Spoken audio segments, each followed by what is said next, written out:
Sedikit kita menceritakan daripada seorang ulama besar waliullah, yaitu Maulana Syekh Muhammad Arsyad Al-Banjari, yang mana ketika kita mendengar cerita ulama aulia itu junudun min junudillah, menimbulkan semangat di dalam hidup kita dan menimbulkan situ himmah di dalam kita untuk semakin taat kepada Allah Subhanahu wa taala.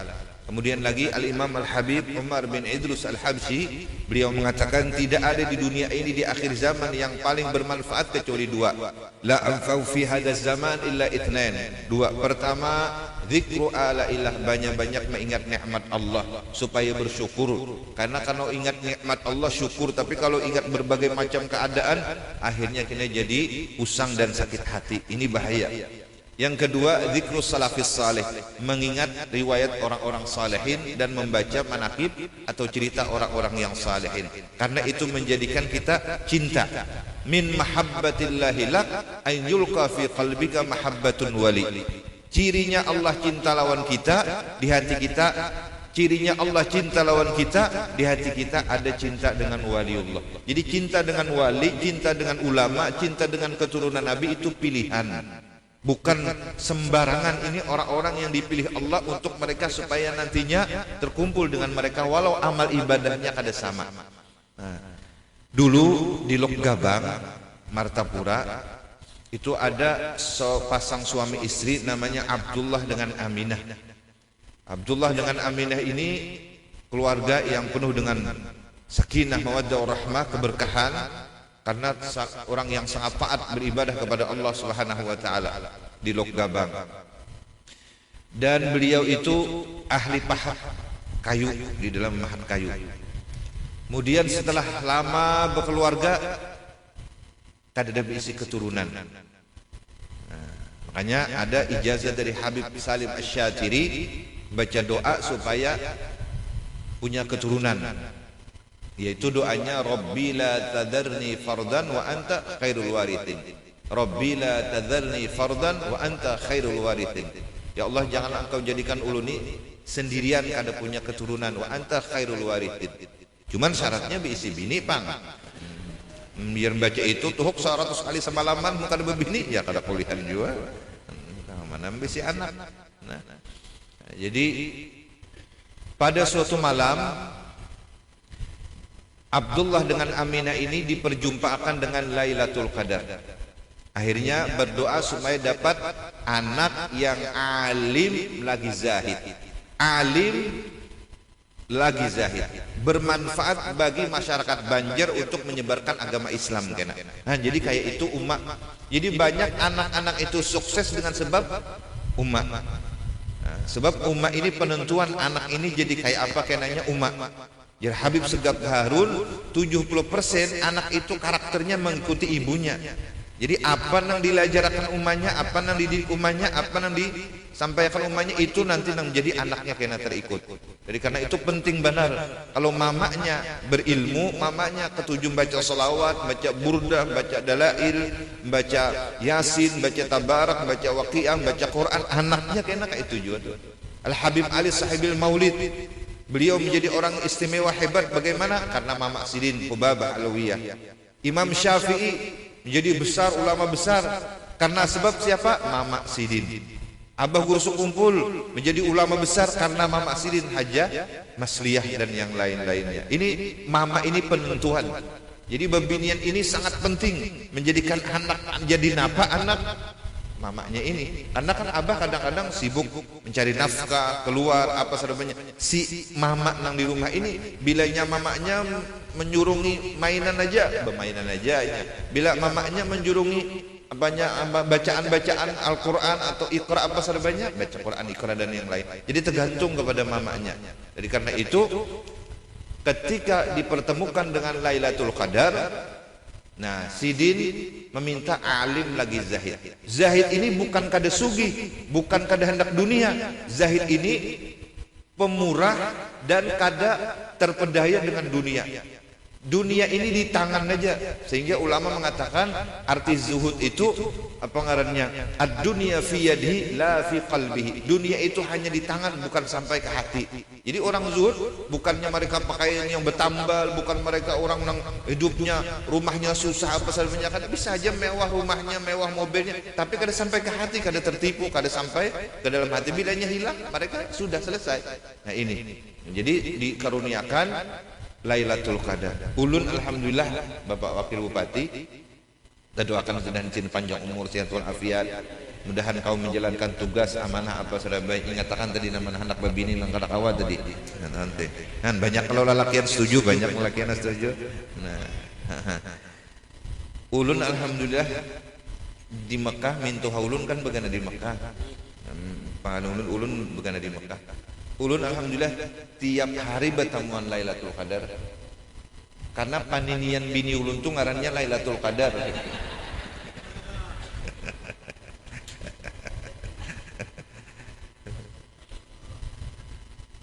Setelah itu kemudian hamil. Setelah berdoa minta zuriat keturunan. Dapat pulang bertemuan Lailatul Qadar malam 21 waktu itu. Minta lagi supaya anaknya kena menjadi orang yang alim lagi zahid. Akhirnya pada tanggal 15 Safar tahun 1122 Hijriah di Lok Gabang lahirlah seorang bayi laki-laki, kemudian diberi nama Muhammad Ja'far. Pemulaan ngaran sidin asal Ja'far. Kemudian setelah itu orangnya ini rajin, pintar, cerdas, suka melukis. Datuk Lampayan lagi halus ini suka melukis dan tulisannya sangat indah, sehingga melukis apa gunung, melukis pepohonan apa semuanya sangat indah lukisannya. Suka seni beliau. Indah tulisannya. Akhirnya apa? Akhirnya umur 7 tahun sidin ini dibawa oleh sultan ke keraton di Martapura. Padahal indah benar melapas karena sayang benar siku-ikungannya bisi anak lagi itu pemulaan belum bisi anak yang lain. Tapi karena diminta sultan dibawa ke kerajaan supaya dididik lagi lebih, supaya dilajari lagi lebih, supaya bujur-bujur nanti tercapai cita-cita menjadi orang yang alim lagi zahid. Artinya ketika kita bisi anak, walau sayang benar, ketika ini hendak menuntut ilmu agama jangan ditahan, jangan dihalangi, biar inya supaya bujur-bujur inya nantinya menjadi orang yang bermanfaat. Nah, disitulah Datuk Lampayan dapat didikan kembali, pelajaran kembali, dilajari di keraton apa sadabanya, sampai akhirnya Datuk Lampayan ini dikawinakan lawan seorang perempuan yang mulia yang ada di istana namanya Tuan Bajut. Nah, kawin dengan Tuan Bajut. Umur 30 tahun kawin dengan Tuan Bajut. Setelah kawin, raja ini tetap ingin meneruskan pembelajaran Datuk Lampayan, jangan di sini aja, harus ke Mekah mengajinya. Padahal ini hanyar kawin, bini betianan, kayak apa pengen meninggalkannya? Coba bayangkan. Akhirnya apa? Setuju. Datuk Lampayan siap untuk dikirim ke Mekah.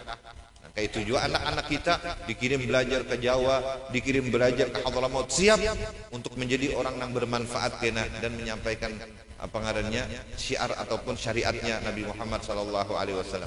Akhirnya apa? Waktu itu hamil Tuan Bajut. Kalau pang biasanya kan bebinian bila hamil pasti manja. Kenapa pian meninggalkan ulun ini lagi hamil anu, pian kita hanya kawin kada. Nah ini hebatnya, coba dengarkan babinian berataan pian. Laki ketika hendak menuntut ilmu kada menghalangi, malah memberikan motivasi dan inspirasi. Apa ujar Tuan Bajut?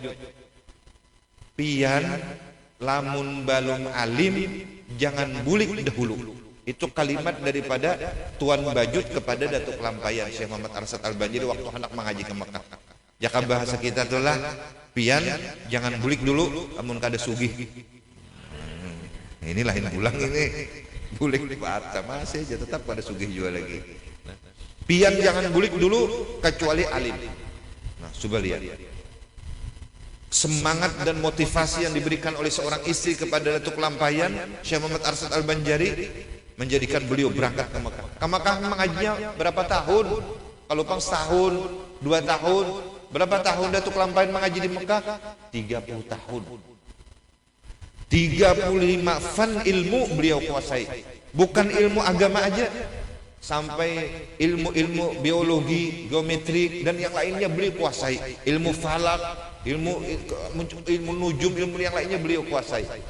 Itu di Mekah. Terus pulang menyambung ke Madinah. Di Mekah itu waktu tahun 93 ulun masih lagi berada di sana.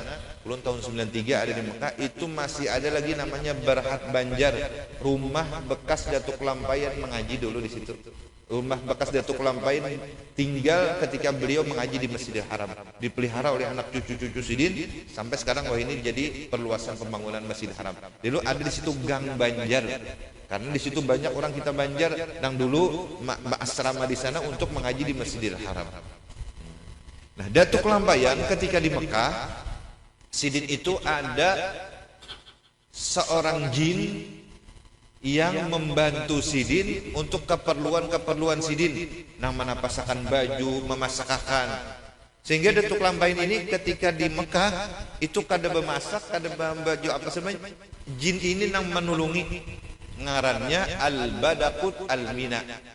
Al-Badakut Al-Mina ini kemudian digelar oleh orang Martapura Datu Bedok.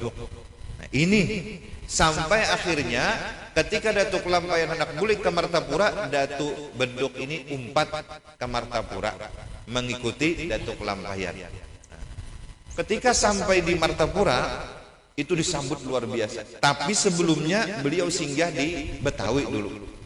Karena imbayan Sidin Syekh Abdurrahman Al-Misri, Syekh Abdul Wahab Bugis, orang Bugis. Nah, itu jadi minantunya Datuk Lampayan, kawan sekaligus menantu.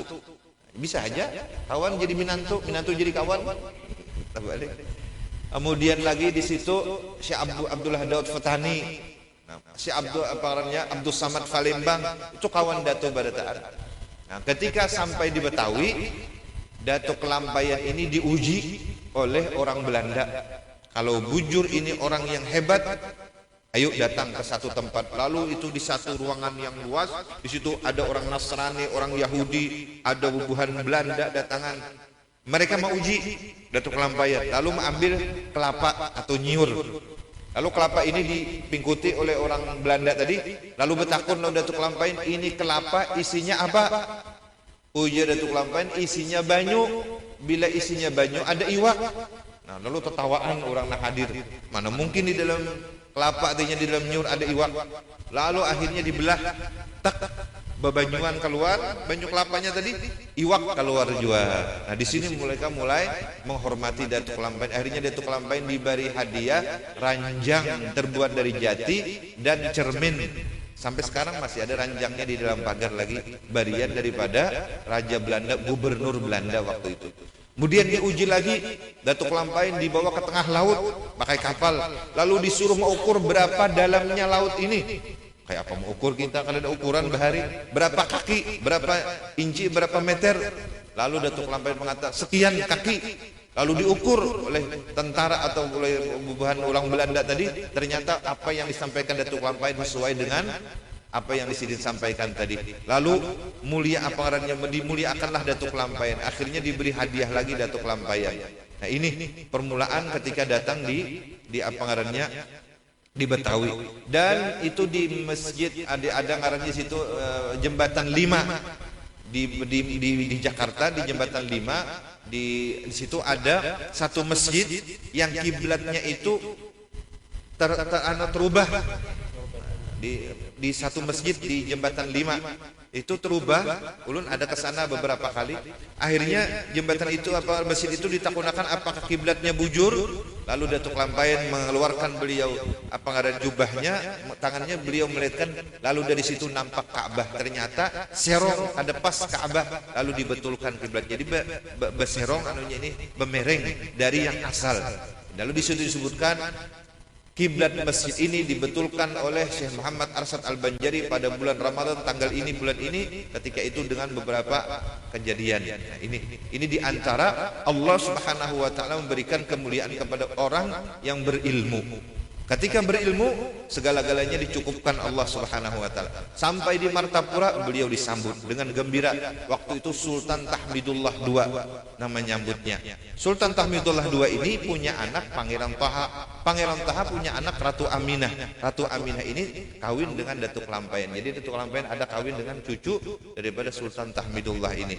Nah, ia melahirkan Pangeran Ahmad dan yang lain-lainnya. Kemudian Datuk Lampaian ketika sampai Martapura diberi sebidang tanah, nah ada di dalam pagar itu. Nah, lalu di pagar Sidin, lalu dirapiakan Sidin, lalu di situ mulai membuka pengajian Datuk Lampaian ini. Akhirnya banyaklah orang yang datang masuk ke dalam pagar ini mengaji, kemudian mereka keluar menjadi ulama-ulama. Datuk Lampaian itu dakwahnya ada 3. Dakwah bilhal, dengan apa? Kaderisasi, menjadikan anak cucu dan murid-murid jadi ulama-ulama. Makanya anak Sidin jadi mufti, jadi qadhi, jadi mufti, jadi qadhi. Berataan orang-orang yang berilmu di kaderisasi Sidin, sehingga dikirim kemana-mana, dikirim ke Sampit, dikirim ke Pagatan, dikirim ke Balimau, dikirim ke Taniran, dikirim ke apa ngarannya lagi Tenggarong, dikirim ke Berau, dikirim lagi ke Wasah, Datuk Abbas. Banyak ulama-ulama yang dikirim daripada anak cucu Sidin. Ini mengkader. Yang kedua, bil lisan. Beliau mengajar di kerajaan dan juga mengajar di dalam pagar. Jadi di kerajaan pun beliau mengajar juga, sehingga orang-orang di kerajaan itu mengaji lawan Datuk Lampaian. Sampai sultannya itu berucap, semuanya harus berlandaskan Ahlus Sunnah wal Jamaah. Semuanya harus bermadhab Syafi'i, dan semuanya harus patuh dan taat kepada Syekh Muhammad Arsad Al-Banjari. Siapa-siapa yang kada patuh taat lawan Syekh Muhammad Arsad Al-Banjari, berhadapan lawan aku. Ujar raja, bahasa Banjar Sidin dalamnya situ. Nah, disinilah terjalin hubungan antara ulama dengan umara. Nya kada kau terpisah antara ulama, umara. Ulama mendoakan umara, umara ini membantu apa keperluan-keperluan untuk dakwah Islam atau dakwah syiarnya agama Allah Subhanahu wa taala. Ini harus saling mendukung, bukan saling memusuhi apalagi menjelekkan. Ini bukan daripada apa yang dijalankan ulama-ulama kita dahulu. Nah, dulu di Martapura itu masih ada cara orang-orang bahari, yaitu mengandak sesajen. Jadi ada apa biasanya sesajen itu? Ada ayam, ada apa lagi misalnya macam-macam, ada lakatan, ada hintalu, ada apa, diandak di bawah pohon. Zaman Datuk Lampaian datang masih ada nangka itu. Nah, cuma bagusnya Datuk Lampaian, Sidin Ma'ampi itu kada langsung haram, syirik, bid'ah. Ada Sidin. Cara Sidin kayak apa? Ujar Sidin, sesajen tadi bawa ke rumah, kita baca doa selamat, betuntu kita makan. Jadi silahkan bersesajen kada apa-apa, silahkan mengandaki ancak apa sada banyak kan bahasa orang Martapura bancak, tapi bawa ke rumah kita bacakan doa selamat, kita makan nih. Kan kayak itu caranya. Kadang langsung, wah ini ikam syirik, ini ikam bid'ah, ini ikam kafir. Ada. Nah, inilah bagaimana cara Datuk Lampaian itu berdakwah dengan masyarakat awam, dengan masyarakat umum. Akhirnya Datuk Lampaian beliau berdakwah dengan lisan, berdakwah dengan hal, dan berdakwah dengan kitabah. Karangan-karangan Sidin sangat banyak. Nah, di antara wasiat Datuk Lampaian di dalam karangan Sidin, yang pertama, ujar Sidin, hidup harus berisi paguruan. Jangan kada bisi paguruan. Karena kada bilang kada bisi paguruan, kena kita hari kiamat pertanggungjawaban kita beribadat itu lawan siapa? Kita nih beribadat dapat ilmunya lawan siapa? Di Google. Ulun pernah kaberau karena kada tahu jalan, pakai Google sasat ke tambang batu bara. Ini lawan Habib, betu sekali pulang sasatnya ke kabun jagung. Nah, 2 kali sasat sudah. Nah, di Sengata sasat pulang ngaran pakai Google. Jadi kita silahkan aja tambahan pengetahuan, tapi harus ada guru. Belajar berwudu, belajar sembahyang, belajar Quran, harus ada guru. Dalam Al-Quran pun disebutkan, yauma nad'u kulla unasin bi imamihim. Hari kiamat kalian akan dipanggil siapa imam kalian, siapa guru kalian. Jadi mun kita kada bisi guru, kada bisi orang yang melajari kita, bingung kena kita. Dari siapa kita mendapat ilmu? Kada kau dipertanggungjawabkan ilmu kita. Nah, Datuk Lampaian wasiat Sidin pertama harus berisi guru.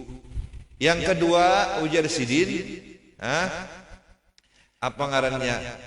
Jangan ba'amal ba'ibadat, bahasa Banjar Sidin. Ba'amal ba'ibadat umpati urang bahari, gawian urang bahari. Artinya yang ahlus sunnah wal jamaah. Jangan tak umpati orang-orang wayah ini nang kada ahlus sunnah wal jamaah. Yang ketiga, ini datuk lampayan. Hidup apa adanya, syukuri, nang penting ba'ibadat dan mengaji. Nah, itu wasiat datuk lampayan kepada anak-anak cucu Sidin dan juriat Sidin. Datuk lampayan, Sidin bisi 4 orang istri. Bila meninggal, kawin pulang Sidin mencukupi 4 tadi wakil bupati ya. Pindah berpikir bana wakil bupati ini. Di negara kada bisi bini Sidin, pin melon bini kata tadi datang. Kada aman aja. Jadi datuk lampayan ini 4 bisi bini. Bila meninggal sekong tambah Sidin pulang. Bila meninggal tambah sampai jumlahnya bini datuk lampayan itu istri beliau 11. Anaknya 30, cucunya 114. Semuanya alim, semuanya mufti, ada yang jadi qadhi, ada yang jadi wali, ada yang jadi pahlawan dan yang lain-lainnya. Inilah ulama-ulama yang bertebaran di seluruh Kalimantan Selatan ini, di seluruh penjuru Kalimantan ini. Jadi 114 cucu Sidin. Anas bin Malik kayak itu juga. Anas bin Malik itu didoakan Nabi karena berkhidmat lawan Nabi 10 tahun. Nah ini untungnya kalau kita berkhidmat lawan agama. Nih pian di majelis taklim ini ada kalau bukan relawan. Nah relawan itu didoakan Nabi 3. Pertama panjang umur. Anas bin Malik itu berkhidmat lawan Nabi 10 tahun didoakan Nabi panjang umur, umurnya 100 tahun lebih. Yang kedua rezekinya berkah. Anas bin Malik itu kebunnya setahun 3 kali panen. Orang setahun 2 kali, setahun sekali, Sidin setahun 3 kali. Sampai anak cucu makannya masih ada lagi. Yang ketiga, anak cucu Sidin itu lebih daripada 100 orang. Berkat daripada berkhidmat dengan berkhadam dengan Nabi Muhammad SAW. Kita kayak itu juga. Kalau ada pengajian-pengajian, ada majelis ta'lim, ada sekolahan, khidmat, pahalanya Allah Subhanahu wa taala yang memberi ganjarannya. Jadi datuk lampayan banyak bisi anak cucu yang bertebaran menjadi ulama-ulama. Nah kemudian datuk lampayan Sidin berwasiat apabilanya musim hujan, apabila sungai pangarnya ada banyunya, kuburakan di Kelampayan. Kelampayan itu dulu tempat datuk Kelampayan berhuma, bakabun di situ Sidin, bakabun di situ, dan di situ diulah Sidin model kayak musalla. Lalu ada ruang khalwat. Jadi tempat persis di mana kuburnya datuk Kelampayan itu tempat persis Sidin bakhalwat. Sidin beribadat kepada Allah Subhanahu wa taala. Kadang Sidin keluar dari dalam pagar ke Kelampayan bakhalwat, Sidin di situ beribadat, Sidin di situ. Akhirnya jadi tempat kubur Sidin. Kalau Sidin kering banyunya, kata kau dibawa Kelampayan, dikuburakan di Tungkaran dekat istri Sidin Tuan Bajud. Nah di situ di Tungkaran ada Tuan Bajud, bini datuk Kelampayan, ada Tuan Bidur. Ini nah guru Ustadz Dini ini dari Tuan Bidur ini, Tuan Bidur. Batatai kuburnya Tuan Bidur lawan Tuan Bajud bermadu nih, kan apa yang bakal lahian? Kuburnya batatai, ada tetangga bakal lahian.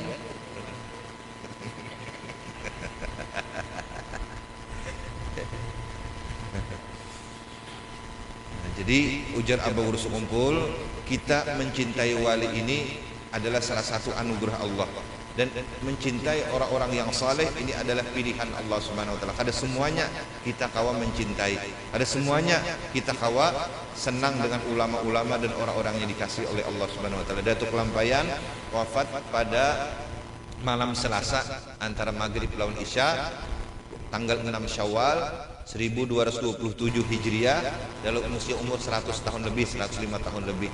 Beliau kemudian dimakamkan di Kelampayan. Nah, inilah sedikit daripada riwayat Jaddina Maulana Syekh Muhammad Arsyad Al-Banjari, yang mana beliau adalah khalifah mutlak dari Syekh Salman Al-Madani. Karena waktu Sidin belajar di Madinah, waktu itu dimasukkan di khalwat. Jadi ada beberapa kamar Datuk Kelampayan, kamar Syekh Abdul Samad Palembang, kamar Syekh Abdurrahman Masri, kamar Syekh Abdullah Daud Petani. Kamar-kamar itu disuruh masuk beribadat, ada yang berzikir, ada yang baca ini baca ini. Ketika itu dibuka oleh Syekh Seman Al-Madani, kamar-kamarnya itu ada yang berubah menjadi cahaya, ada yang berubah menjadi kembali kepada nutfah, ada yang berubah menjadi mudghah, daging sepotong, ada yang hilang. Nah, ada datuk kelampaian ketika dibuka tidak berubah sedikit pun, tetap duduk di makam baqa billah. Lalu beliau diangkat menjadi khalifah Syekh Seman Al-Madani. Lalu beliau disuruh pulang ke Banjarmasin untuk menyebarkan daripada syariat agama Allah dan jalan syariat daripada agama Allah, agama Rasulullah, dan jalan daripada manhaj Ahlus Sunnah wal Jamaah yang tersebar sampai kemana-mana di Kalimantan ini. Mudah-mudahan dengan berkat kita mengenang sidin sedikit, menceritakan sidin, menjadikan kita bertambah cinta kepada ulama dan aulia wassalihin, dan anak-anak kita berataan menjadi anak-anak yang alim lagi zahid, anak-anak kita menjadi anak-anak yang alim lagi zahid, anak-anak yang berilmu agama, bermanfaat dunia akhirat. Allah pelihara daripada segala yang tidak baik, daripada obat-obatan, narkoba, dan Allah pelihara mereka, Allah sayangi mereka. Ma Allah, mudah-mudahan anak-anak kita menjadi anak-anak yang saleh dan salihah, anak-anak yang betul-betul nantinya menjadi kebanggaan Nabi Muhammad SAW dan penyejuk daripada hati kedua orang tuanya. Amin ya rabbal alamin. Ini yang dapat sampaikan. Ampun maaf kalau ada salah dan khilaf. Sekali lagi kepada habaib, pada ulama-ulama, guru-guru yang ada di sini, masyarakat yang ada di sini, ampun maaf ulun banyak salah. Wabillahi taufiq wal hidayah. Wassalamualaikum warahmatullahi wabarakatuh.